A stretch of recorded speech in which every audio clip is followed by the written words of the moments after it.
잠깐 기도할까요? 하나님 감사합니다. 이 시간에 함께 하시고 우리를 만지신 주님께서 토기장이신 주님께서 우리를 다 만져주셔서 또 진리가 무엇인지 알게 하시고 또 나의 상태를 보게 하시고 또 주님이 누구신지 알게 하시고 내 삶의 현 주소를 발견하는 시간 될 수 있도록 주님 도와주시기 원합니다. 어두움이 물러가게 하시고 인생의 빛이 임할 수 있도록 주님 도와주시옵소서. 예수님의 이름으로 기도합니다. 아멘. 반갑습니다. 제가 이렇게 심장이 뛰는지 모르겠는데 제가 몇 년 만에 이렇게 심장이 많이 뛰는 것 같아요. 그래서 왜 배가 뛸까? 여기가 이렇게 무슨 영적인 자리인가? 이렇게 고민도 해봤는데 그건 잘 모르겠고 이 넥타이를 세게 매가지고 그런 것 같아요. 집에서 설교할 스케줄이 없었기 때문에 이제 그 와이셔츠를 갖고 오지 못했어요. 그래서 입는 거 대충 입었더니 안 매는데도 넥타이를 매가지고 이렇게 힘든 것 같아요. 얼굴도 뻘개지고. 자, 우리 같이 오늘 살펴볼 말씀 여러분 읽으셨겠지만 다시 한번 좀 읽어보면 좋겠는데요. 다시 읽어볼까요? 자, 시작. 그때 내가 말하기를 내가 왔나이다. 나를 가리켜 기록한 것이 두루마리 책에 있나이다. 나의 하나님이여, 내가 주의 뜻 행하기를 즐기오니 주의 법이 나의 심중에 있나이다 하였나이다. 아멘. 저는 그래서 소개를 해야겠죠. 누구 비슷한 것 같지 않습니까? 네, 목소리도 비슷하지 않아요? 네, 여기는 제가 이제 유영근. 저는 이제 그 달라스에 지금 텍사스 추신수가 죽수고 있는 그 달라스에서 이제 목회를 하고 있고, 저희 교회는 이제 달라스에 1년에 6천 명씩 그 무슬림들이 이렇게 옵니다. 난민으로 옵니다. 그러니까 꽤 되는 숫자예요. 그래서 그들에게 교회가 복음을 많이 전하고 있어요. 저는 설교 스케줄이 없었는데 또 하나님께 은혜를 주셔서 여러분과 좀 얘기를 나누기를 원해요.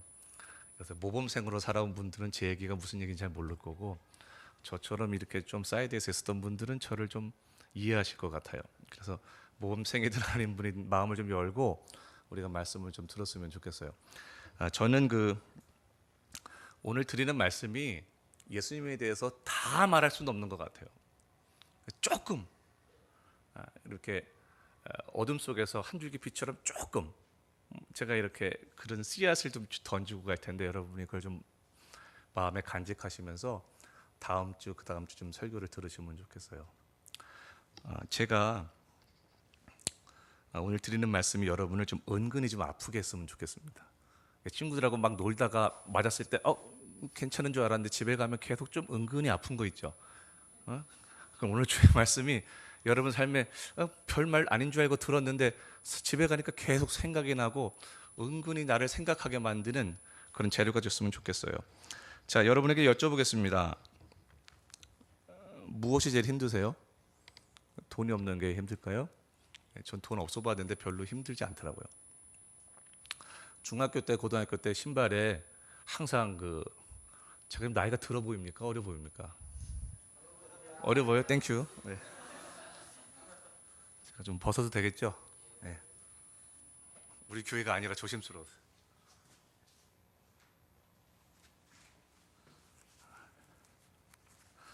저는 이제 올해 50이 됐어요. 네, 어저께가 50이 됐는데 좀 충격이었어요. 제가 이번에 이제 일이 있어서 병원에 많이 방문을 했는데 저를 본 사람이 갑자기 간호사분이, 젊은 어린 간호사분이 저에게 아버님 이쪽으로 오세요. 그래서 굉장히 화가 나고 당황스러워. 아버님 맞거든요. 맞아요. 저희 큰 아들이 지금 미국 나이로 이제 20살, 한국 나이로 22인데 너무 반가운 게, 근데 요한이를 내가 지금 보면 모를 것 같아. 지금 길에서 만나면 어릴 때 봤기 때문에. 그리고 목창미 형제님 아들 창명이 형하고 저하고 같은 팀에 있었어요. 그리고 형은 이제 선교사로 가시고 제가 말썽 부를 때 저를 봤기 때문에 예전하고 많이 달라졌어요. 그래도 좀 신령해졌어요. 자, 이제 본론으로 들어가 봅시다. 제 인생의 무서운 것은 뭐냐면 가난. 이제 신발이 없어서 뭐 비닐봉지에다 발을 싸고서는 비 오는 날에 그 신고 다니기도 해봤고, 비 오는 날에 뭐 우산이 없어가지고 어떻게 학교 가나 고민도 해봤고, 체육복이 없다고 선생님한테 매맞기도 해봤고 다 해봤지만 그것 때문에 뭐 인생을 원망해 본 적은 없어요. 인생에서 제일 힘들었을 때가 있었는데 그때가 뭐냐면 남들에게 있어서는 군대겠죠. 근데 군대가 전 재밌었어요. 저는 어, 오래된 얘기지만 저는 해병대 장교로 있었어요. 지금 훈련이 어떻게 되는지 모르겠지만 그 당시에는 어떤 훈련보다 힘들다고 그랬어요. 훈련이 8개월 반이었고 8개월 반을 끝나고 부대 가서 36개월을 복무를 했어요. 근데 8개월 반 동안은 정말 힘들었어요. 제일 힘든 것이 뭐냐면 다른 훈련들이 아니에요. 뭐냐면 이유 없이 맞는 건데 깜깜할 때 불을 이렇게 꺼놓고 벽지퍼 그러는 다음에 어디로 때릴지 모르기 때문에 온몸에 힘줘 그러면 제일 무서웠어요. 생각을 해봐요. 불이 깜깜한데 조그만 방에서 말 안 듣는다고 벽에 손을 딱 짚으라고 그러고 그 다음에 뒤에서 훈련관이 와가지고 선배들이 와가지고 온몸에 힘줘 그러면 어디로 주먹이 날라올지 모르는 거예요.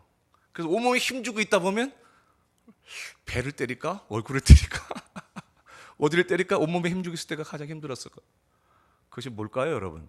뭘 말하는 걸까요? 매 맞은 걸 힘들다고 그러는 게 아니에요, 지금. 어디를 때릴지 모르기 때문에 불안감이 있는 거죠. 불확실성이 있는 거죠. 어디를 때릴지 모르는 거예요. 우리가 살다 보면 이것이 연약하다. 이것을 막으면 되겠다. 여기는 이제 문제가 생길 것 같으니까 여기 힘쓰고 주의하면 되겠다. 그러면 알겠는데 어디서 어떻게 될지 모르기 때문에 그것을 우리는 항상 불확실성이다. 그렇게 얘기한 것 같아요. 그때 깨달은 게 있습니다. 야, 힘든 거 어려운 것 그것보다 더 본질적인 것은 준비 없이 당하는 것이 인생에서 가장 힘들겠다 그런 생각이 좀 들었어요. 우리가 좀 전에 정의한 것처럼 불확실한 것 그것이 계속된다는 것이 인생에 계속 힘든 겁니다. 불확실한 것이 인생에 계속된다는 것, 그 불확실한 것이 극대화된다는 것, 그것이 인생에 가장 힘든 것 같아요. 자, 여러분들 아닌 것처럼 이 자리에 앉아 있지만 대부분의 얼굴을 잘 모르겠어요. 저는 이제 2002년에 이제 이제 선교회에서 또 공부를 하러 다른 곳으로 갔기 때문에 그 이후로는 제가 여러분 얼굴을 잘 모르겠죠. 저를 잘 처음 보는 분도 있을 것입니다. 여러분 이제 대학생들이 이제 많을 텐데요. 대학교 처음 들어올 때 여러분들이 시험을 치고 나서 나는 반드시 될 거야 그런 사람이 있었습니까? 거의 없었을 거예요. 여기만 붙여준다면 된다면 그렇잖아요. 원하는 데만 확실하다면 거기만 딱 넣고 말아야 되는데 불확실하기 때문에 여기도 한 다리 걸쳐놓고 저기도 걸쳐놓고 다 그랬던 거 아닙니까? 여러분 고등학교에서 대학교 넘어오는 그 아무것도 아닌 것 같은 그 시기에도 우리 인생에는 다 불확실성이 있어요. 그런데 지금은 제 인생을 돌아보면요 아무것도 아니었어요. 저는 전기대학에 떨어졌어요. 공부를 해도 꽤 했거든요. 그랬는데 떨어졌어요. 떨어지는 날 집 나갔어요. 그래가지고 도망갔어요, 서울로. 그리고 하나님 막 내 마음속에 이제 불편해하고 막 그럴 때가 있었습니다. 그래서 제가 원치 않는 공부를 했어요. 저는 이과였습니다. 그래서 컴퓨터공학과를 그때 넣었는데 그때는 전산학과라고 그랬죠.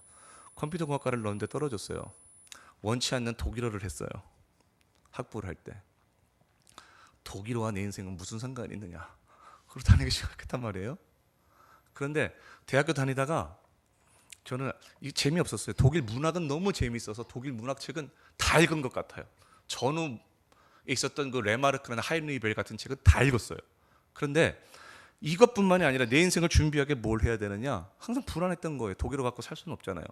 그 당시에 87년도에 컴퓨터라는 것들이 퍼스널 컴퓨터라는 것이 여러분의 전설과 같은 얘기죠. 처음 나왔단 말이에요.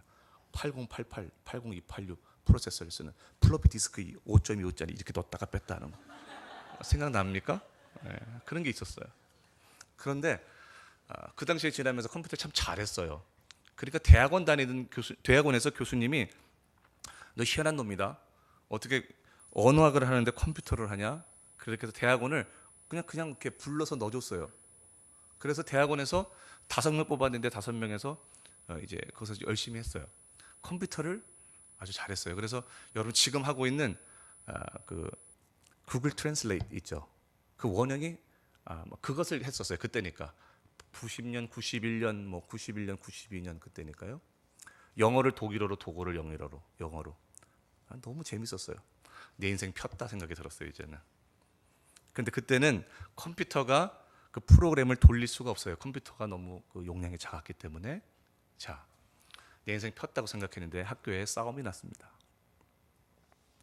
교수님이 7분이셨는데 4분이 해외파고 네 분이 국내파고 3분이 해외파인데 해외파 국내파 나와서 싸우기 시작하셨어요. 제가 그때 행정조교를 보고 있었거든요. 줄을 어디다 서야 돼요, 여러분? 해보시면 알겠지만 이쪽에 서야 되는지 이쪽에 아주 고민 많이 했습니다. 고민 많이 하고 줄을 잡았는데 썩은 줄이었어요. 그래서 결국은 대학원 때 논문을 못 썼어요. 교수님들이 통과를 시켜줘야 뭐가 될 텐데 썩은 동아줄을 잡은 거예요. 이쪽인데 이쪽을 잡았단 말이에요. 그래서 그 실망함을 갖고 이제 군대 간 거예요. 철저히 깨달았습니다. 인생은 굉장히 불안정한 거다. 불확실성이 대단한 거다. 나는 확실한 걸 위해서 공부도 하고, 여러분 확실한 걸 위해서 지금 뭐 하세요? 혹시 어른들은 보험도 들겠죠? 네, 확실한 나의 삶을 위해서 공부도 하겠죠? 확실한 나의 인생을 위해서 건강도 챙기겠죠? 좋은 것도 먹고 운동도 하겠죠? 네, 불확실성. 인생은 정말 불확실한 겁니다.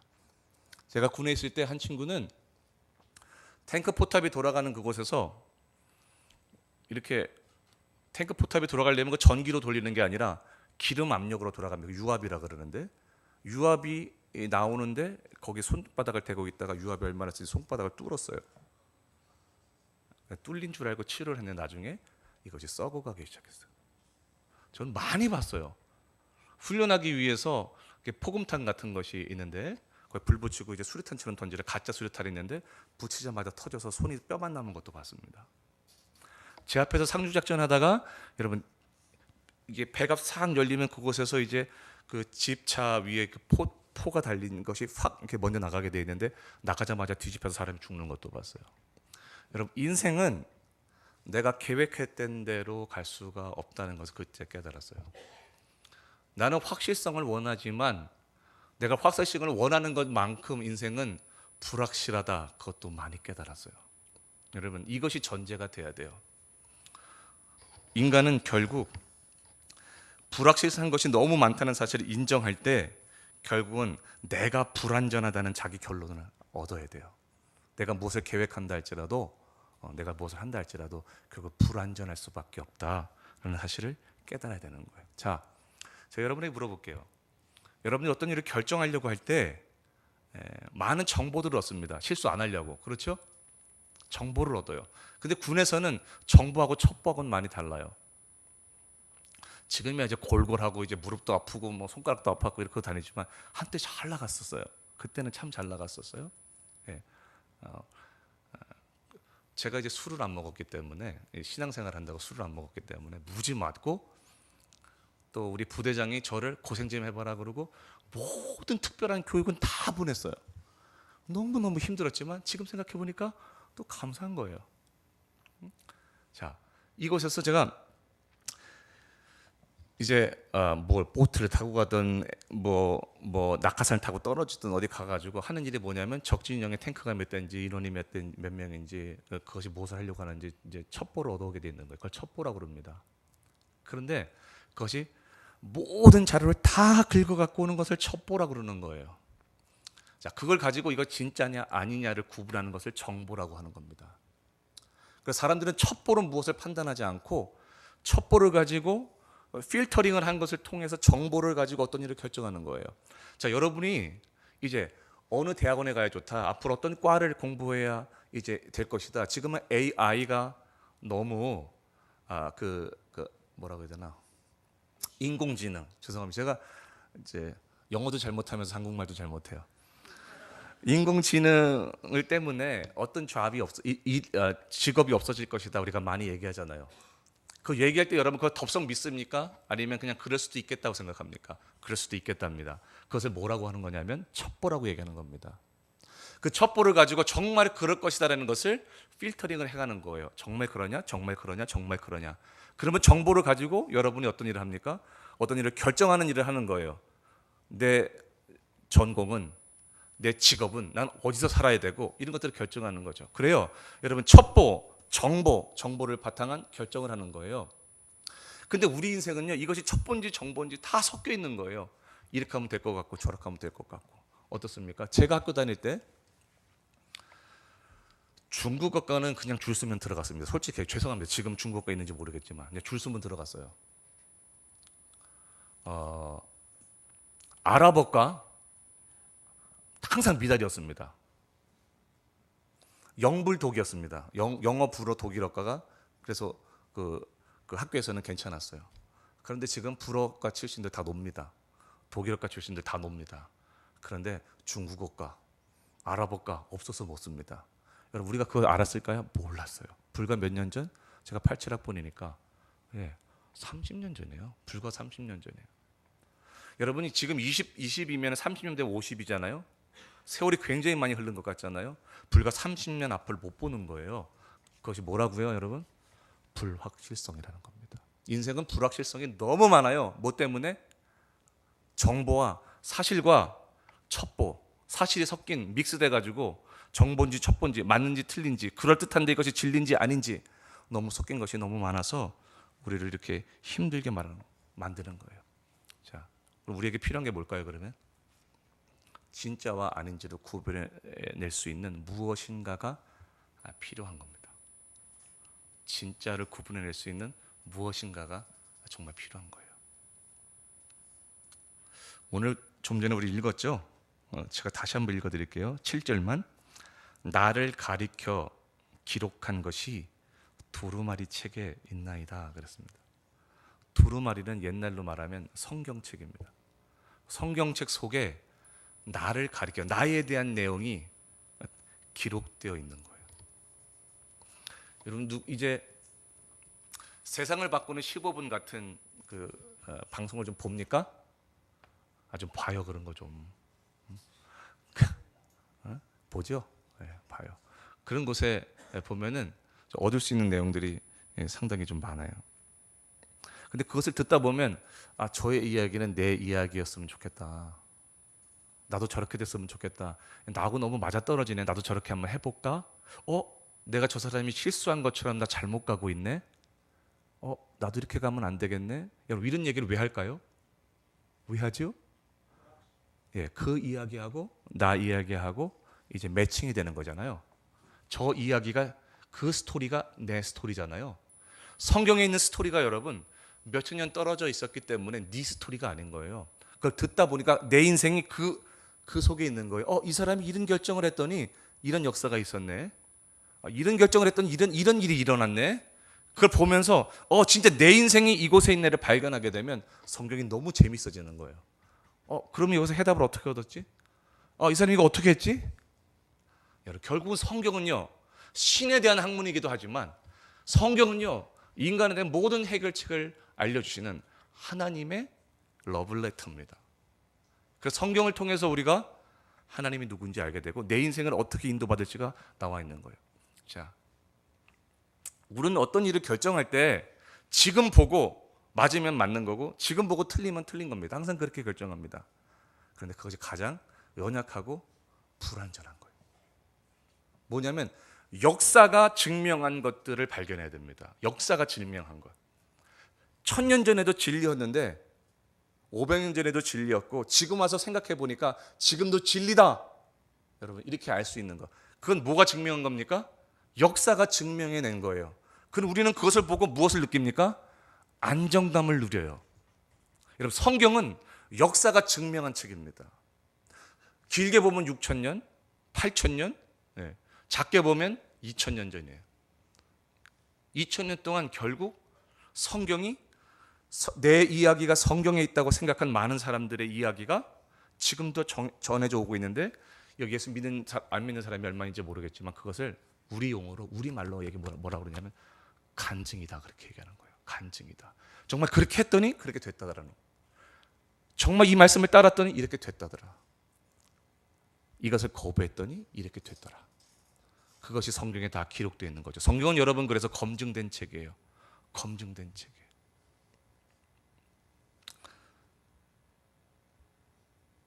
성경은 그래서 우리 인생의 로드맵과 같은 거예요. 내 인생에 이렇게 알려주는. 여러분 보물을 찾아요. 여기 있는 사람들 다 보물 찾는 거 아닙니까? 다 보물 찾으려는 거 아니에요. 공부하는 것도 성령하는 것도 우리 지금 둘째 아이가 이제 11학년 뭐라고 해야 되나 고2예요. 고2 말이에요. 지금 이제 8월에 이제 고3이 올라가는데 걔가 지금 하는 게 뭐냐면 그 주식책 사놓고요. 주식책을 읽어요. 아빠 100불만 빌려줘요. 100불만 빌려줘요. 맨날 투자 좀 하고 싶다고. 근데 계속 안 빌려주죠. 아빠 그건 내가 말한 대로 지금 했으면 얼마 올랐는데 뭐 난 뭔 얘기인지 모르겠는데 벌써부터 그렇게 이제 애들이 살아가려고 그래. 로드맵을 이렇게 하면 된다라고 하는 그 주식에 대한 그런 바이블 있잖아요. 주식에 대한 그런 가이드가 있잖아요.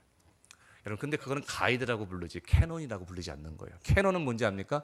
캐논이라고 불리는 것은 뭐냐면 정경이라는 거죠. 캐논이란 말은 진리를 적어놓은 책을 캐논이라고 부르는 거예요. 성경을 누구든지 부를 때 북이라고 부르지 않고 성경은 캐논입니다. 그 말은 뭐냐면 그것은 캐논은 역사가 증명했기 때문에 캐논이라고 부르는 거예요. 여러분 나에 대한 로드맵이 지금 어디 있냐면 하나님 안에 있는데요. 하나님 안에 있는 로드맵이 어디 있냐면 성경 말씀 속에 있어요. 앞으로 이 단체에서는 여러분에게 성경을 많이 가르쳐 줄 거예요. 왜 그러냐면 그 속에 나 인생의 로드맵이 있고 그곳에 내 불확실성을 해결할 수 있는 길들이 있고 결국은 내가 무엇인가를 얻어서 확실하다고 생각을 하지만 그 확실한 것을 얻었기 때문에 오히려 불안전한 거예요. 그 확실한 것들을 잃어버릴까 봐 무서워서 더 걱정하는 인생에게 하나님이 우리에게 주신 것이 뭐냐면 불확실성을 해결할 수 있는 책인데 그 이름을 내 인생을 기록한 것이 꼭 저 사람의 스토리와 똑같다고 기록한 바로 성경입니다. 그래서 성경은요 주님 자신이 길이라고 해놨어요. 길.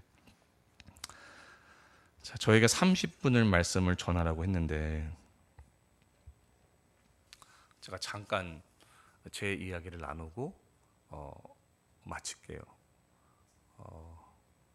저는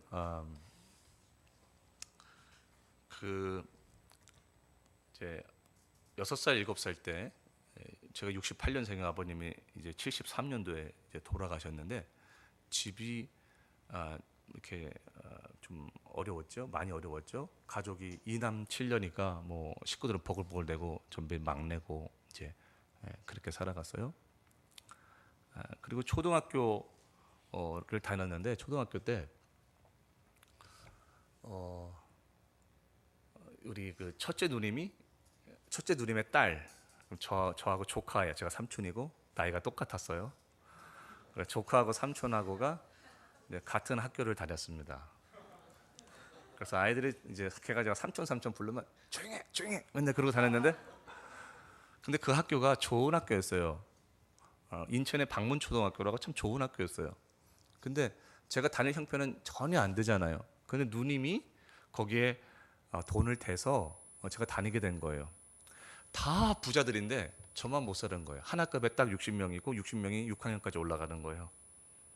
그러니까 뭐 지금 60명이나 굉장히 많은 것 같죠. 그때는 뭐 70번, 80번까지 있었던 때예요. 한 학급에. 그런데 아침에 가면 선생님이 이제 촌지를 받아야 되는데 내가 못 주니까 괜히 저를 괴롭혔어요. 지금 생각해 보면 괜히 괴롭혔어요. 그래서 괜히 일도 시키고 어느 날은 와서 책상 들고 걸상 들고 있어라 이렇게 하면 아침부터 저녁까지 걸상 들고. 지금은 여러분 상상도 못 하겠죠. 옛날엔 그랬어요. 70년대에는 돈 갖고 올 때까지 들고 서 있는 거예요. 근데 돈을 어떻게 갖고 와? 돈이 없는데. 그렇죠. 그런 세절을 보냈어요. 괜히 매 맞고 또 11시 이제 11시 정도 되면은 수업하다가 말고 저는 나가야 됐었어요.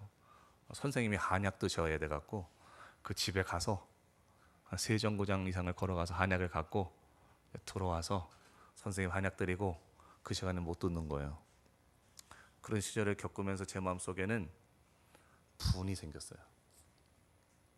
지금 제 인생의 로드맵을 말씀드리는 거예요, 여러분.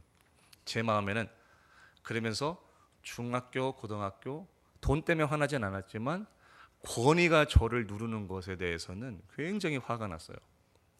대학교 1학년 올라갔는데 그날이 왔어요. 무슨 날인지 압니까? 민주화 운동이 일어났을 때예요. 1987년도. 난 물을 만났어요. 우리 어머니도 몰라요. 이 나라는 뒤집어졌으면 좋겠다는 생각을 했었어요. 저런 사람들이 위에 있는 나라는 없어져야 된다고 생각을 해서 아주 심취를 했었어요. 그 당시에는 그 전대협이 구성되기 직전 그 뭐 그런 때 민민투, 민자협, 민추협 막 이런 때였단 말입니다. 서적도 많이 읽었어요. 읽고 나니까 이 나라는 더 없어져야 될 것 같은 거예요. 아주 거기 심취를 했었어요. 그러다가 대학교 2학년 때 이제 여러분 무슨 말인지 모르죠? 87년도에 몇몇 사람들만 알 거예요. 전두환 대통령, 노태우 대통령 있었을 때예요. 아주 무서웠을 때입니다. 온몸에 태극기를 감고요. 눈물을 흘리면서 이 나라가 잘 돼야 될 텐데 눈물을 흘릴 때요. 여러분 그런 거 없죠? 지금 촛불도 막 이런 뭐한 나라 살아가는 게 아니에요, 여러분. 타는 목마름으로 민주주의여 만세. 그런 때가 있었어요. 그랬는데 대학교 2학년 때 여러분과 같을 때 이제 구룡포라는 곳으로 수련회를 갔어요. 그때 포항 지역에서 내과 의사셨는데 내과 의사를 안 하시고 이제 주님을 위해서 영혼들을 치료하는 일을 하겠다고 하셨던 이제 형제님이 한 분 계셨어요. 그분이 앞에서 예수님에 대해서 전하는데, 여러분 저는 태어날 때부터 교회를 다녔던 사람이에요. 어머니 손을 잡아서 저희 조상도 다녔고 조상도 다녔어요. 복음이 이 나라에 처음 들어올 때부터 우리 가정이 믿었어요. 몇 대쯤 그러니까 복음이 처음 전파됐을 때부터 우리 가정이 이렇게 지금까지 온 거예요. 그러니까 교회를 다녀서 핍박을 받는 게 아니고 교회를 안 다니면 핍박을 당했어요. 아시겠습니까?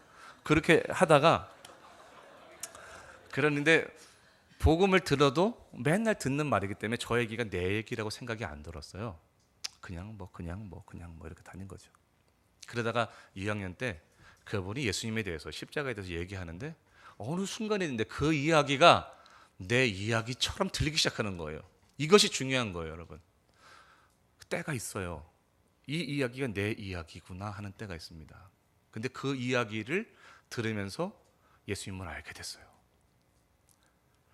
내가 예수님의 본체까지 올라가서 예수님 만진 건 아니지만 이 끈 따라가면 예수님 만날 수 있겠다. 이렇게 되면 될 것 같다라는 생각이 그때 들었어요. 그래서 그때 결심하고 예수님 믿겠다고 하고, 그때 이제 예수님 믿었던 때가 있어요. 그때 아마 김군수 형제님도 계셨을 것 같고요. 안庆형제님 물론 계셨을 것 같고요. 송청 형제님도 계셨을 것 같고. 저는 완전 날라리였죠. 근데 그때 예수 믿고 제 삶에 이제 변화가 일어나기 시작을 한 거예요.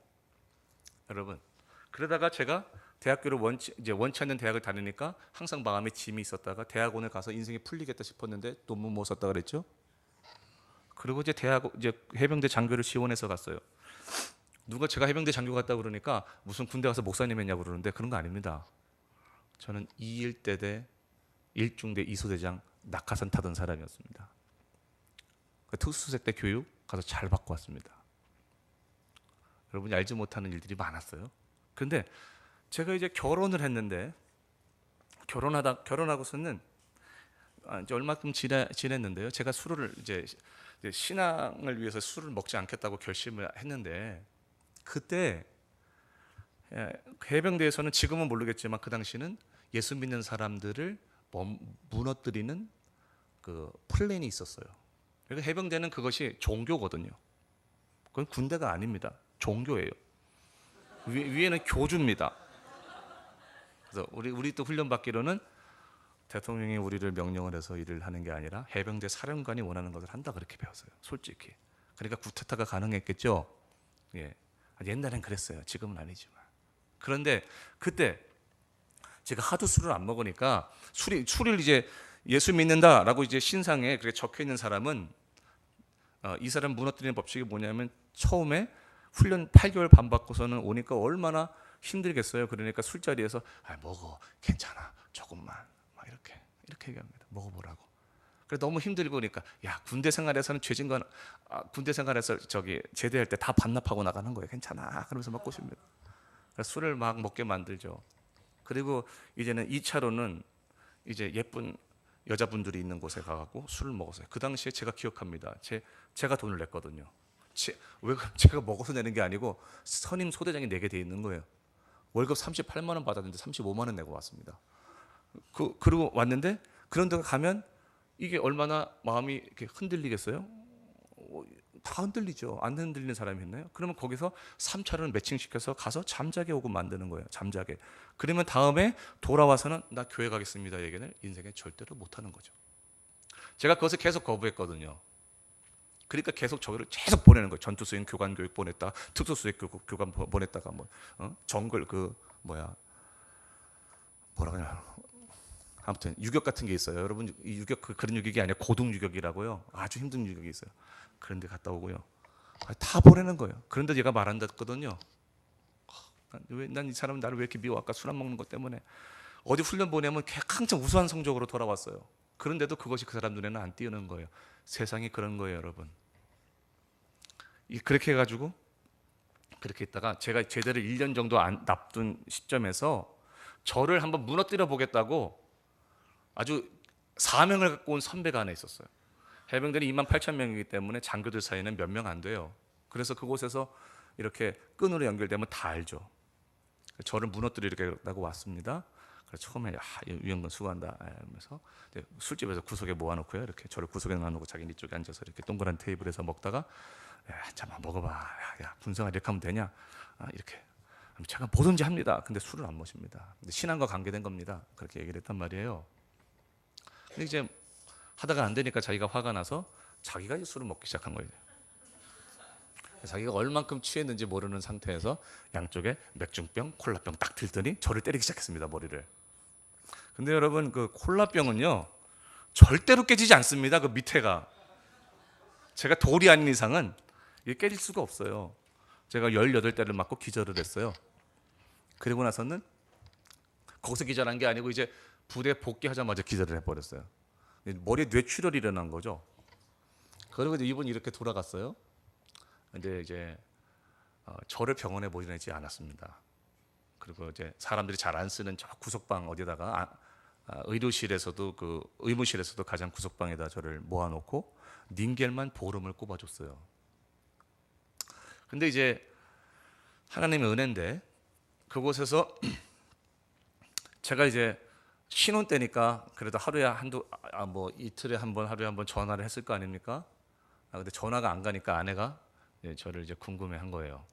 그래서 장모님하고 이제 저를 그 면회를 왔어요. 근데 감사한 거는 그때 저의 상관이 다 퇴근을 했을 때 아내가 왔어요. 장모님하고. 그래서 이제 왔다는 얘기를 듣고 제가 이제 앞에 나가서 이렇게 딱 보다가 그냥 거기서 기절을 해버렸어요. 민간인이 보는 앞에서도 기절을 해버리니까 할 수 없이 119가 와서 저를 싣고 갔어요. 그러니까 군대 병원으로 간 게 아니라 바깥 병원으로 간 거죠. 근데 여러분, 자, 저는 인생이 확실할 줄 알았어요. 고등학교 때 하나님께서 제 지혜의 문을 확 닫기 전까지는 이렇게 보면 여러분 포토 메모리가 뭔지 압니까? 포토 메모리가 먼저 여러분이 쓰면서 암기하는 게 아니고요. 이렇게 딱 보면 이런가 보다 그렇게 하는 거예요. 그렇게 알았어요. 근데 하나님께서 어느 순간 고등학교 말에 딱 닫아버렸어요. 제가 아직도 생각이 나는데 미치는 줄 알았어요. 단어를 쓰면은요 30번 100번을 써도 그 단어가 머리에 안 들어오는 거예요. 그게 열려지지 않는 거예요. 저는요 굉장히 잘 될 것 같았어요. 인생이. 저도 그렇게 생각했고 다른 사람도 저를 그렇게 생각했어요. 근데 고등학교 때 문이 딱 닫혀버리면서 대학교가 내가 원치 않는 대학으로, 그래도 아주 못한 건 아니었지만 원치 않는 대학으로 내가 가버리게 돼. 후기 대학으로 가버렸단 말이에요. 인생 끝난 줄 알았어요. 그런데 대학원에서 교수님이 나를 스카우트를 해갖고 대학원에서 아무도 생소하게 그걸 연구하지 않았던 때입니다. 그때는 컴퓨터 공학과에서도 연구를 안 했고요. 언어학 쪽에서도 연구하지 않았어요. 그래서 공부하러 서울대학교에 있는 신수성 교수님이 하고 있는 그 언어 연구소에 그때 다니고 그랬었어요. 너무 인생이 또 잘 풀릴 것 같았던 거예요. 그런데 교수님들이 싸움이 난 거죠. 논문을 또 못 썼어요. 인생 끝난 줄 아는 거죠. 군에 갔습니다. 인생이 또 괜찮은 것 같은 거예요. 훈련은 받고 나왔는데요. 팔각모나 베레모 쓰면 이렇게 커지. 요만한 걸 써야 되는데 이렇게만한 거를 갖다 밖에 사가지고요. 이렇게 하고 다녔습니다. 모를까요, 여러분? 이렇게 하고 다니는 거. 길 비켜 그러면서. 진짜 그랬어요. 제 친구는 공수부대 장교였는데요. 광안리에서 둘이 다니면 길 비켜 그러면 길이 쫙쫙 비켜졌어요. 이렇게 비켜졌어요. 진짜 뭐 무서운 게 없더라고요. 눈을 째려보면 제가 가서 그랬어요. 저 왜 쳐다보냐고. 그렇게 했었어요. 쓰레기 버리면 창문 두드린 다음에 다시 집어넣고 그랬어요. 네, 그랬어요. 진짜로. 왜 그러냐면 제가 힘을 가져보니까 그렇더라고요. 그런데 다쳤죠 또? 인생 또 베린 것 같은 거예요. 확실한 것 같았는데 아니고요. 확실한 것 같았는데 아니고요. 잘날 것 같은데 아니고요. 결국은 깨달은 게 뭐냐면 인생은 불확실한 거구나. 불안전한 거구나. 내가 불안전할수록 확실한 걸 더 가지려고 노력하는구나. 그걸 깨달았어요.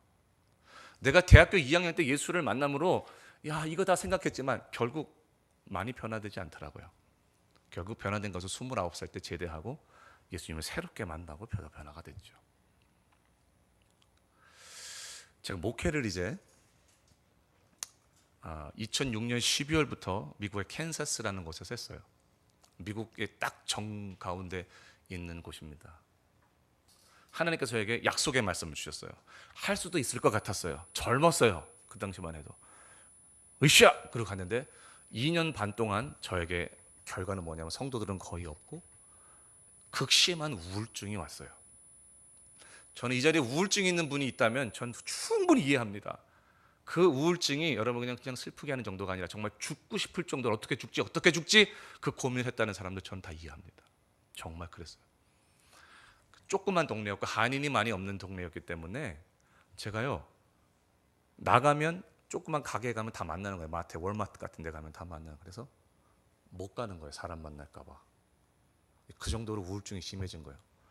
이거 빨리 끝내고 나는 그냥 자동차 하나만 고치면서 그냥 살아야겠다. 그렇게 인생을 포기할 때 아니면 죽어야겠다 그랬더니 그때 주님이 2년 반쯤에 기도하다가 주님 저를 깊이 만나 주셨어요. 빛이에요, 빛. 주의 말씀이 주님 저를 좀 도와주세요. 확실할 줄 알았는데요. 내가 인생을 모든 걸 다 포기하고 주님 위해서 개척하면 주님께서 나를 도와줄 줄 알았는데 2년 반 동안 얻은 것은 바로 그거예요. 근데 주님이 그때 만나 주셨어요. 그 이후로는 교회가 이렇게 성장한 게 아니라 수직으로 성장을 했어요. 수직으로 성장을 했어요.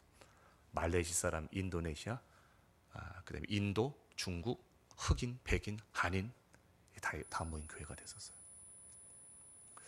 여기 지금 하고 있는 텍사스에 이제 온 지 6년이 됐는데요. 이곳에서도 마찬가지. 인생은요, 여러분 우리는 다 확실한 무엇을 하든지 다 확실한 것을 향해서 나가는 것 같아요.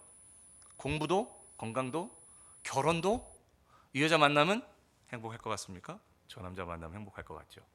확실할 것 같죠. 실망 안 할 것 같죠. 괜찮을 것 같죠. 다 그렇죠. 다 그래요. 주님이 뭐라 그러냐면 여러분, 네가 알고 있는 정보나 네가 알고 있는 첩보로 살아갈 수 있는 세상이 아니다. 이 세상이. 네가 알고 있는 첩보로 무엇인가를 결정할 수 있는 그렇게 녹록한 세상이 아니다. 주님께서 우리에게 말씀하시면서 네 인생이 어디 있냐면 정확한 정보는 네 인생을 가르쳐 기록한 것이 성경책에 있다. 그렇게 얘기하고 있어요. 여러분, 누가 증명했다고요? 2000년의 역사가 증명하고 있어요. 여러분이 지금의 눈으로 기독교를 평가하면 안 돼요. 지금의 많은 사람들이 교회를 보는 눈으로 교회를 보면 안 돼요. 여러분이 이게 현재적인 시점이 아니고요.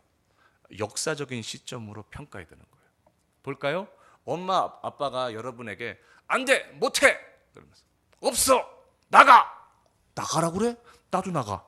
여러분, 순간적인 결정으로 모든 걸 결정할 수 있는 게 아니죠. 엄마 아빠가 지금까지 어떻게 살아갔는지를 역사적으로 보는 거죠. 아시겠습니까? 나를 태어나게 해주셨고 없을 때 고생하셨고 나를 도와주셨고 역사적인 시점으로 부모를 바라보는 것처럼 교회를 바라보는 눈, 예수를 바라보는 눈, 그 눈은 현재적인 시점으로 단지 현재 일어나는 10년, 20년의 시점으로 교회나 성경인을 봐야 되는 게 아니라 역사적인 시점으로 한번 보는 것이 좀 필요한 때인 것 같아요. 여기 예수를 잘 믿는 분도 계시고 예수를 이제 믿기를 원하셨는지 아니면 뭐 억지로 왔든지 저도 억지로 간 적이 있었고 억지로 막 끌고 데려온 적도 있었고 막 다 했지만 뭔지 잘 모르겠지만 오늘 발견해야 될 것은 뭐냐면 우리 인생이 불확실하다는 거예요. 불확실성이 있고 불확실성이 극대할 수 있다는 것이고, 인생의 모든 힘듦보다 불확실한 것이 계속되는 것이 인생의 가장 힘들다라는 거예요. 그래서 우리에게는 맵이 필요하다는 겁니다. 그래서 우리는 지금 불확실성과 싸우고 있어요. 나에게 있는 안전 욕구, 편안하고 싶다, 안전하고 싶다, 고상하고 싶지 않다, 내가 디딛는 돌이 좀 안전하고 싶다, 이런 욕구와 불확실성 사이에서 우리는 항상 싸우고 있어요. 그래서 불확실과의 일평생 싸움 속에서 우리는 이제 하나 넘어오고 나서는 또 불확실하고, 하나 넘어오고서는 또 불확실한 거예요. 그러면 살아가고 있습니다. 여러분의 인생을 어디에 근거를 해서 사시겠습니까? 무엇이 여러분을 불확실하지 않다고 얘기할 때 그것에 속아 넘어가겠습니까? 여기 투자하면 다 된다고 있는 모든 재산을 증거까지 다 보여주면서 여기 스탁에다 주식에다 투자하면 다 될 수 있다고 여러분 믿으시겠습니까? 이 여자 만나면 행복하다고 믿으시겠습니까? 미안하네, 오늘 결혼한 사람 왔는데. 제 아는 사람이 그런 분이 있거든요. 목회자인데, 여러분 좀 다를 수 있어요. 목회자인데 기도를 했어요. 하나님, 나에게 아내를 주십시오. 어떤 아내를 줘야 될지 구체적으로 해야 되니까. 평상시에는 너무 조숙하고 얌전하게 있다가도 주님 앞에만 오면 울부짖으며 기도할 수 있는, 머리를 흥크러뜨리며 울부짖을 수 있는 그런 여인을 주십시오. 그렇게 기도했는데 반대 여자가 결혼했다는 거예요. 평상시에는 어리 흥크리고 그렇게 딱. 여러분, 그렇게 인생에 여자를 하나 얻는 것도 마음대로 되지 않습니다. 여러분이 갖고 있는 눈, 무슨 일을 결정할 때는 우리는 항상 기존에 갖고 있는 정보를 근거로 해서 아픈 일을 결정하지 않습니까? 여러분, 정보를 근거한 결정 좋지만 나의 인생이 어디에 있다는 걸 발견하고, 다윗이란 사람이 이렇게 했기 때문에 이렇게 됐구나, 요나단은 이렇게 했기 때문에 이렇게 됐구나, 나의 인생이 거기 있다는 것을 발견하면 인생의 실수를 굉장히 많이 줄일 수 있어요. 주님께서 여러분을 교회로, 주님께로 인도하기를 원하시는 많은 목적이 있어요. 저는 이제 예수님께로 오는 여러분의 삶에 있어서 조금만 얘기한 거예요. 조금 비본질적인 얘기를 해서, 조금 본질적인 얘기는 앞으로 이제 많이 여기서 할 거예요. 하지만 여러분, 오늘 여러분 마음속에 불확실한 내 인생 속에서 역사가 증명한 예수를 나도 한번 믿어볼까? 이런 마음이 여러분에 조금이라도 생겼다면 괜찮은 거예요. 나도 한번 믿어볼까? 내 인생이 성경에 있을까? 내 가정의 일들이 여기 있을까? 공부 못하는 사람이 성경에 있을까? 천지죠. 잘 찾아봐요. 그 사람도 하나님께 인도하셨을까요? 잡을 가졌는데 잘못 가져서 인생 망한 사람이 있을까? 많죠. 잘 찾아봐요, 여러분. 능력 있는 줄 알았는데 잘 나간 게 아니라 망한 사람이 있을까? 많죠. 여러분, 여러분의 인생은 다 성경에 있어요. 그 속에서 여러분 로드맵을 가지고 살아가십시오. 그것을, 나는 내 인생의 로드맵을, 제가 실수한 것들 다 말씀드렸죠. 하려고 그랬는데 안 되고, 하려고 그랬는데 안 되고. 네. 그거 결정할 때 제가 굉장히 고심하고 열심히 선택했지만 결국이 고백하는 거예요. 인생은 불확실한 거다. 여러분, 이 50이 됐고 여러분 이런 고백하시겠어요? 아니죠.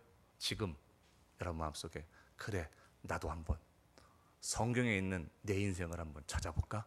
주님께서 내 인생을 그렇게 한번 인도해 주실까? 이런 마음으로 한번 계속 교제하시면 좋을 것 같아요. 자, 이제 저는 이제 가는데요. 여러분들이 오늘 말씀을 꼭 기억하시고 신앙생활 할 때 도움이 되면은 좋겠습니다. 잠깐 기도할까요? 아버지요, 감사합니다. 나를 가리켜 말씀하신 것이 주의 두루마리 속에 있나이다. 그렇습니다. 우리 인생이 어디 있을까? 어디에 정답이 있을까? 무엇 해야 될까? 언제 해야 될까? 가야 될까? 스톱해야 될까? 우회전일까? 좌회전일까? 뒤로 돌아가야 할까?